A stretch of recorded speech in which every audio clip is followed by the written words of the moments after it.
प्यारे दोस्तों, अस्सलामु अलैकुम।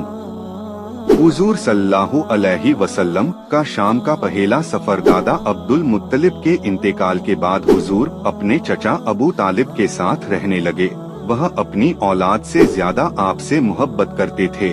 जब वह तिजारत की गर्ज से शाम जाने लगे तो आप अपने चचा से लिपट गए। अबू तालिब पर इसका बड़ा असर पड़ा और आपको सफर में साथ ले लिया। इस काफिले ने शाम पहुंचकर मकामे बसरा में क़याम किया। यहाँ बुहैरा नामी राहिब रहता था जो ईसाइयत का बड़ा आलिम था। उसने देखा कि बादल आप पर साया किए हुए हैं और दरख्त की टहनियाँ आप पर झुकी हुई है। फिर उसने अपनी आदत के बरखिलाफ इस काफिले की दावत की। जब लोग दावत में गए तो आपको कम उम्र होने की वजह से एक दरख्त के पास बैठा दिया, मगर बुहैरा ने आपको भी बुलवाया और अपनी गोद में बिठाकर मुहर्रिम